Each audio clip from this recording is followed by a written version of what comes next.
में हम देखते हैं आए दिन यात्रियों के साथ बदसलूकी की जाती है, तो वो कितना हद तक सही है जबरन वसूली करना, जबकि अगर कोई स्वेच्छा से दे तो उसका महत्व क्या है और जबरन वसूली का क्या महत्व है, इसके बारे में थोड़ा। जबरन वसूली का कोई महत्व नहीं है। जो देता है वो क्यों देता है, क्यों डरता है? उससे नहीं देना चाहिए। उसमें इतनी तो ताकत है कि वो उसको मना कर सकता है, या अपने पैसे किसी का कर्जा तो हमने लिया नहीं है तो जबरदस्ती से हम आपको मांग भी नहीं सकते। और जो करते हैं उनको पकड़ो, पुलिस में दो, रेलवे पुलिस में कंप्लेंट करो, जो बदसलूकी करते हैं उनको। आप फोन किए हो मेरे पास, समस्या आपकी क्या है, फिर से एक बार रिपीट करो। कि ये क्या बोलते हैं, जो किन्नर समाज है बोल रहा है कि हम खुद आगे हम डिसाइड करेंगे हमें कितना पैसा चाहिए करके। आपसे पैसा ज्यादा डिमांड करेंगे। आप 11,000 उनके घर पे देने गए थे। हाँ, वो देने गए थे कि थोड़ा डर का माहौल था, तो पापा ने बोला कि चलो चलते हैं, 2-3 हजार से स्टार्ट करेंगे, बाकी 8-10 हजार तक हम लोग देंगे अगर ले लेते हैं तो। बट वो थे नहीं, तो उनको फोन करा गया तो उन्होंने बोला हम बताएंगे हमें कितना चाहिए और क्या चाहिए करके। और मैंने क्या बोला आपको कि जब आप जाते हो किसी के सामने पहले झुक जाते हो, आप ले लो। अधिकार क्या है उनका आपसे पैसे लेने का? क्या सुविधा दे रहे हैं वो आपको? या फिर वो लोग किन्नर लोग वो पैसा लेके क्या करेंगे? नशे ही करेंगे, गालियां ही बकेंगे, आप जैसे सज्जनों के सामने नंगा ही होंगे। आपके साथ नहीं होंगे तो आपके पड़ोसी के साथ, रिश्तेदार के साथ, आपके मोहल्ले वालों के साथ, किसी न किसी के साथ बदतमीजी करेंगे वो लोग। तो ये बताओ, स्टैंड आप नहीं लोगे, हम नहीं लेंगे तो कौन लेगा? मेरे कहने का मतलब है उनको बस एक बार आए तो तुरंत 1,500 दे के निपटा दो कि भैया जाओ। हाँ, अगर आप बहुत अच्छा कमाते हो, आप करोड़ों में कमाते हो, तो लाख रुपए भी दे दो, चलेगा, लेकिन अपनी खुशी से दो। ये नहीं कि वो जबरदस्ती आपके कार्ड में। सर, क्रेडिट कार्ड का हर महीने मतलब वाइफ के जो अभी ट्रीटमेंट पे खर्च हुए 2 लाख रुपए वो लग गए, तो उसके बाद अब हर महीने का मेरे को 6-7 हजार का पेनल्टी वो लग रहा है, क्योंकि मेरे पास वो पैसे चुकाने को है नहीं। तो फिर क्यों गए आप देने पैसे उनके घर पे? सर, डर का माहौल है, अब मैं क्या बताऊं आपको ना। अरे डर का माहौल तभी है बाबू जब आप लोग दे रहे हैं, वो लोग ले रहे हैं, तभी तक डर का माहौल है। जिस दिन आप लोग देना बंद कर देंगे, सब लोग देना बंद कर देंगे, वो लोग भी काम धंधे पे लग जाएंगे। आदमी आज खोजो तो मिलते नहीं, कहीं भी काम करने के लिए आदमी मिल नहीं रहे हैं, मशीनरी का जमाना हो गया है। सर, वो एक्चुअली एक दिक्कत और थी कि मेरी वाइफ एक्चुअली पटना की है और हम अभी तक मेरी जॉब थी दिल्ली में। तो जब पटना हॉस्पिटल में जब बच्चे फर्स्ट टाइम पे लेकर आए, तो उस टाइम पे उससे जो नानी थी उससे 5,000 रुपये लेके गए। फिर घर पर आए, फिर अलग दूसरी टीम आई, वो 5 लेके गए। फिर अभी दिल्ली में मेरी वाइफ अभी दिल्ली नहीं पहुंची है और ना अभी इधर आई है, बस अब इधर आने को हो रही है। अब दिल्ली वाले जिले वो पहले ही उनकी वो खबर मुझ तक पहुंचा रहे हैं कि कब आएगी वाइफ तुम्हारी, वो बताओ।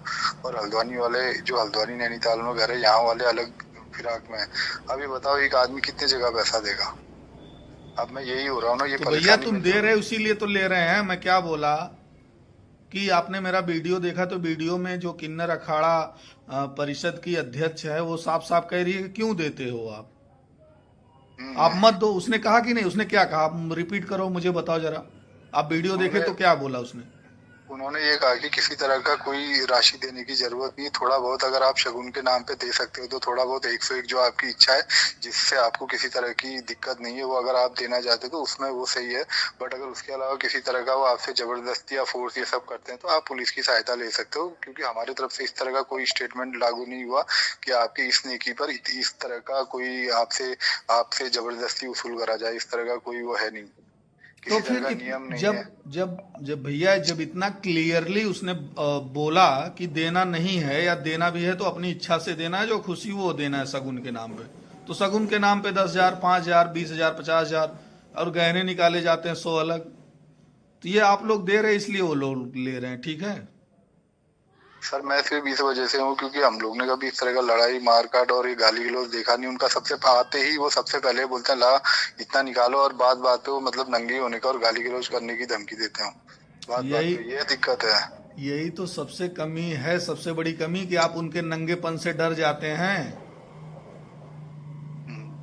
आप उनके नंगेपन से जो है डर जाते हैं, उसी का फायदा वो लोग उठाते हैं। वो आए तो पहले बोल दो हमारे यहाँ कुछ मिलना नहीं। अगर मिलेगा तुमको तो तुम उस पैसे का क्या करोगे? कहीं भंडारा करोगे, किसी गरीब को दोगे, खुद नशा नहीं करोगे, खुद किसी को गाली नहीं बकोगे, खुद किसी के सामने नंगा नहीं होगे, किसी मजबूर आदमी को परेशान करके पैसा नहीं लोगे, तब हम तुम्हें पैसे देंगे। अगर ऐसा बोल सकते हो तो आपको पैसा देना चाहिए, नहीं तो फिर नहीं देना चाहिए उनको पैसे। पर मैंने बोला ये चीज, बट उनका ये मानना है कि वो बोलते हैं कि हमारे पास सोर्स ऑफ इनकम कुछ नहीं है, हम यही सब करके कमाते हैं। बोला और कई सालों में तुम्हारी एक बार शादी हो रही है, ठीक है, तो एक बार का मौका मिलता है तो उसमें हमारा अधिकार होता है, और एक बच्चा एक बार हो रहा है तो उसमें अधिकार है। बाकी उसके अलावा हमारी सोर्स ऑफ इनकम कुछ नहीं है, हम इसी चीज पर आश्रित हैं, तो इस वजह से हम तुमसे लेते हैं, बोलते हैं। अरे तो आश्रित हो तो एक ही आदमी थोड़ी है, दिन भर में कितनों के पास तुम जाते हो? 10-10, 50-50 हजार लोग है पर डे, मतलब एक दिन में अगर 3 भी लोगों के पास आप गए और 25-25 हजार लिए तो 75 हजार हो गए। 75 हजार कितने दिन चलेगा तुम्हारा खर्चा? तो फिर तुम एक महीने कहीं नहीं जाओगे तुम लोग। अब यही है सर, डेली जा रहे हैं हर टाइम, मतलब अगल बगल सारे हॉस्पिटल। और ये हल्द्वानी बहुत बड़ा एरिया है, इस पर लिमिटेड 5 या 6 जोड़ों का पूरा कंट्रोल, 5 या 6 जोड़ों का कंट्रोल है। पूरे इतने बड़े करोड़ों की आबादी है, इनमें सिर्फ 5 या 6 जोड़ों का कंट्रोल है बस। अब वही है, मैं समझ चुका हूँ। बाकी देखो जितना होगा मैं कहूंगा, बाकी अगर थोड़ी दिक्कत होगी तो बाकी बोल दो। बाकी अगर तुमको 50 हजार चाहिए तो तुम 1 महीने 2 महीने 5, तुम अपना नंबर दे के जाओ, जब मैं कमा लूंगा तब दूंगा। अरे सर वो तो यहाँ तक बोलते हैं, वो बोलते हैं कि आप 31,000 में डन कर लो और हम लोग हर महीने आगे 3-4 हजार तुमसे ले जाएंगे। यहाँ तक वो चल रही। पिछले बार जब पहला लड़का हुआ मेरा तब यही करा उन्होंने, पापा को जबरदस्ती, जबकि बच्चा दिल्ली में था, यहाँ आके जबरदस्ती 51,000 मांगने उनको लगे। पता कैसे चलता है कि आपके यहाँ क्या कंडीशन चल रहा है? मोहल्ले वाली बात है सर, मोहल्ले का ही कोई एक ऐसा खबरी होता है जो मिला होता है, जो कमीशन बेस पर होता है। अब मोहल्ले में जैसे तो बात खबरी का पता अभी तक नहीं लगा पाए आप लोग? सर 10 को पकड़ लिया, अपने बच्चों की कसम खा रहे हैं, बोलते हैं कि हम नहीं है करके। आप कौन है अगल बगल का ही, बस ये समझ लो कि आसपास का ही बंदा है कोई, बट पता नहीं चल पा रहा है। पूरा जो जोर लगा चुके हैं, आदमी अपने बच्चों के सर में हाथ रख के कसम खा रहे हैं। अब उसके अलावा तीसरा कौन सा सोर्स होगा बताओ? और घर भी मेरा ऐसा एकांत में है कि एकदम खुला उल्ला पता चलने वाला है ही नहीं यहाँ पर। पापा आर्मी रिटायर्ड है, पापा ने लोन लेके घर बना रखा है, तो थोड़ा 1800 स्क्वायर फीट में बड़ा घर बना है, तो उनको वही दिखता है कि बड़ा घर है। अब पूरी पैसे पापा की जो पेंशन आती है वो इसी EMI में कट जाती है। अब घर का पैसा वैसे नहीं बच रहा है, और मेरी जॉब के लिए अभी रिसेंटली में दिक्कत हुई है। अब मैं वो सोच रहा हूँ कि जितना अगर अपनी श्रद्धा से मैं दूं तो थोड़ा बहुत चलो ठीक है कि उनको भी दुखी ना हो, ये भी दुखी ना हो, बट उनका सीधा आते ही रह लाओ 51,000। अभी परसों ही एक घर में गए थे, अभी डर का माहौल इसीलिए भी हो रहा है सर। परसों एक घर में दूसरी लड़की हुई है और उसका बाप कैंसर पेशेंट है, और वो बंदा नॉर्मल ठेला लगाता है। वहां गए और 21,000 रुपए की डिमांड करने लगे। जब लास्ट में उस परिवार ने उनके पाँव में सर रख के बोला कि भैया इतने ही है, बाकी जो आप जो चाहते हो जो कर लिए, हमारे पास क्या है बिल दिखाए, तब जाके वो 5,100 रुपए में गए वहां से। अब बताओ, इतना 1 घंटे तक वो तमाशा चला है सर। पूरा मोहल्ला एक हो गया वहां पर कि चाहिए हम जाएंगे नहीं, लड़ाई झगड़े मारपीट पे बात आ गई, तब जाके गए। नहीं तो पुलिस को क्यों नहीं बुलाया उन लोगों ने? सर अब उन्होंने नहीं बुलाया, मैं तो था नहीं यहाँ पर, अब मैं तो क्या कहूँ इसमें। और इससे जब मेरा ये जो टोल फ्री नंबर दे रखा है सरकार ने कि कोई भी आपात स्थिति में पुलिस को बुला ले, और टोल फ्री नंबर दे रखा है, और आपसे टैक्स ले रही है सरकार, साबुन, तेल, पेट्रोल और कमाई का प्लस, मतलब हर तरह के टैक्स आपसे वसूल रही है। आप गाड़ी खरीदो, पेट्रोल भराओ, टोल टैक्स दो, हर तरह के, तो आपके सुरक्षा के लिए तो है ना ये सब। हाँ जी हाँ जी। अब सर अभी तो सुनने पर सरकार की मदद आप लोग क्यों नहीं ले रहे हैं? सर अभी सुनने पर यह आया कि पुलिस, इनका हफ्ता जो है पुलिस तक भी जाता है, तो पुलिस इस मामले में डायरेक्ट इंटरफेयर नहीं करेगी करके, ऐसा अभी इंटरफेयर क्यों नहीं करेगी जब आप बुलाएंगे? ठीक है जब आप, अच्छा एक बात आप बताओ, चलो आपके पास पैसा है ही नहीं, घर भी नहीं है, कुछ नहीं है, और आ गए मांगने, तो क्या करोगे आप? कहीं से कोई देने वाला नहीं, तो क्या करोगे? जान ले लेंगे आपका? तो वो तो है। क्या अभी करेंगे वो लोग बताओ? सर वो 21,000 रुपए मांग रहे थे उस कैंसर पीड़ित जो आप बता रहे हैं लड़की का मामला, और 5,100 में डन हुआ। तो वो मान लो 5,100 भी न देती तो वो लोग क्या कर लेते? सर मारपीट पर उतर जाते हो। तो मारपीट पे उतर जाते हैं तो आप इतने कमजोर हैं कि आप मारपीट नहीं कर सकते?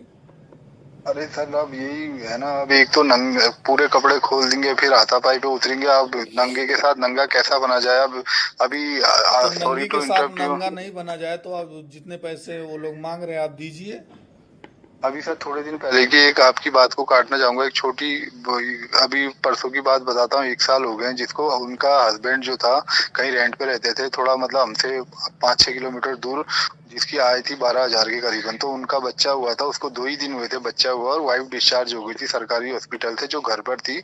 और हस्बैंड ने ये करके रखा था कि 3,000 इनको हिजड़ों को देना, साथ में एक साड़ी और एक 5 केजी का चावल का कट्टा वो अलग रख के गया था। उसके बाद 1,000 रुपये अलग से छुपा के गया था कि अगर इतने में नहीं मांगेंगे तो भाई हमको किराया भी देना होता है। ये 1,000 रुपये अलग से वो रख के गया था। 4,000 हो गए। अब जब उसकी वाइफ ने वो 4,000 देने की कोशिश करी उन्होंने, तो वो हिजड़े सारे मतलब वो आउट ऑफ कंट्रोल हो गए। तो उनमें से एक हिजड़ी ने वो गर्भवती औरत के पेट में लात मार दी, जिससे उसके सारे टांगे खुल गए और ब्लडिंग होने लगी। उसके बाद सारे मोहल्ले वालों ने मिलकर इतना मार दिया हिजड़ों को, बाद में उल्टा पैसा भी, इलाज का पैसा भी दे के गए और उनके सर पे पाँव में सर रख के माफी भी मांग के गए। अभी रिसेंटली कुछ टाइम की बात है। बट फिर वही आतंक शुरू हो रहा है इनका। अब जिसके पास है चलो वो तो दे दे, अब इतना नहीं हो पाएगा ना। अब दिक्कत है कि घर में आएंगे, अब इतना भी बहुत टफ हो रहा है, वो भी क्रेडिट तो कार्ड ये से ऐड बताओ, कर। ये तो तुम्हारे मोहल्ले वालों की गलती भैया कि जब तक टाके ना टूटे तब तक उनका विरोध ना करें। यही वो होता आते है हैं सर। तुमको अखाड़ा किन्नर जी, है जो मेरा वीडियो देख के आप फोन लगाए हो, यही वीडियो उसको दिखा देना उन लोगों को कि पहले ये वीडियो देख लो, फिर तुम बताओ तुमको तुम्हारे साथ क्या करना चाहिए। ठीक है सर, यही वीडियो दिखा दूंगे एक बार और बोलेंगे। बिल्कुल दिखाओ, ठीक है। ठीक है सर, ठीक और है। वीडियो ज़्यादा से ज़्यादा शेयर कर दो इधर उधर, और लोगों की मदद करो कि किसी के साथ गलत होता है तो खड़े हो जाओ, अपने आप मजबूत बन जाओगे। ठीक है सर, जो ठीक है। दूसरों की लड़ाई लड़ता है उसके जीवन में कभी कोई लड़ाई नहीं आती, लेकिन जो दूसरों की लड़ाई से भागता है ना, वो अपनी लड़ाई में हार जाता है 100%। इसको तो सर, इसमें तो कहीं ना कहीं गलती हमारी भी है जब दूसरों के घरों में आते हैं। अब दिक्कत ये है ना कि अब दूसरा भी ये ना समझे कि भाई हमारा तमाशा देखने आ रखा है, बिना बुलाए किसी के उसमें इंटरफेयर हम भी नहीं हो सकते। यही चला हुआ है यहाँ पर। जब आ जाते हैं फिर हाँ भाई कितना लेके गए, कितना लेके गए, ये पूछा जाता है बस। नहीं तो गलती आप लोग कर रहे हैं तो भुगतेगा कौन? हाँ, सीधी अभी सी तो बात है। भुगतेंगे। अब आपको मैं बता दूं, ये लोग, ये जो चीजें हैं ये सब आपके पास नॉलेज नहीं है इसीलिए हो रहा है, ठीक है। क्योंकि हाँ जी सर। मेरे पास, मेरे ढाबे पे भी अघोरी लोग आए थे मांगने, मैं उनको भगा दिया था। और मालूम है कैसे भगाया था? मंत्र पढ़ के भगाया था उनको। उनसे पूछने लगा धर्म के बारे में, उनसे ज़्यादा मंत्र, उनसे ज़्यादा धर्म की चर्चा, उनसे ज़्यादा धर्म के बारे में जानकारी जब मुझे, तो मैं डरूंगा क्यों नहीं? कि मैं क्यों डरूंगा उनसे? और एक दिन और आया था मेरी दुकान पे, हड्डी उड्डी लटका के गले में, बोला मुझे कुछ दो, मुझे महाकुंभ नहाने जाना है। ये देखो मेरे गुरुजी का फोटो ऊपर लगा है, मैंने इनकी फोटो दिखा दी, और जो है कि ये मेरे गुरुजी का फोटो है। मैं जो देना है इनको दूंगा, जो लेना है इनसे लूंगा। और ये हड्डी वड्डी पहन के मत तो हमको डरा के मांगने की कोशिश करना। अगर तुमको आना है, तुम परेशान हो, 10-20 रुपए दे दूंगा नाश्ते पानी के लिए, उससे ज्यादा मैं कुछ देने वाला नहीं तुम लोगों को। और ये हड्डी पहन के, मांस खा के, ये सब आके डराओगे ना तो समझ लेना बहुत बेकार बात हो जाएगी। फिर वो भगा। ठीक है सर, ठीक है, इस बार करते हैं कुछ। मेन मसला जानते हैं क्या है? कि आप लोग पहले से डर जाते हो, किसी को देखते ही पहले डर गए। उससे पूछो ना तुम हो क्या, तुम्हारी सच्चाई क्या है, तुम करोगे क्या पैसे लेकर? अरे सर बोल देते हैं घर बनाना है, हमारे पास खाने की व्यवस्था है। अरे तुम घर नौकरी बनाना है, करो, आज हमारे तक तुमने कितने दिन से तुम काम कर रहे हो? कितना कितना मांगा, कहां से कितना घर बनवाओगे तुम लोग? आज पहला दिन है उनका ड्यूटी का, इस तरह बच्चों के पीछे पैसे मांगने का। सर वो तो बहुत टाइम से मांग रहे हैं। फिर कितना घर बनवाए होंगे? घर क्या बनवाएंगे? वो लोग नशा ही करते हैं, नशा करते हैं, बॉयफ्रेंड रखते हैं, उनको पैसे बेचते हैं, देते हैं, यही सब चलता है और क्या। ठीक है, इस बार देखो जागरूक हो गए थोड़ा, आपकी बात से हिम्मत मिली है तो थोड़ा और बात करेंगे। और क्या ज्यादा कुछ बोलेंगे तो ये जो किन्नर समाज की महामंडलेश्वर है, इनकी वीडियो दिखाई जाएगी। भेज देना उनको। महाकुंभ में सुनो, महाकुंभ प्रयागराज में उनका लगा है कैंप, भेज देना। उधर जाके बात करो, फिर हम पैसा देंगे तुमको। उधर जाके बात कराओ कितना देने का। हाँ ठीक है, ठीक है, यही करा जाएगा सर। हाँ चलिए सर, नमस्कार। चलिए ठीक है, धन्यवाद। थैंक यू सर, धन्यवाद। मैं वीडियो शेयर कर दूंगा। जी बिल्कुल।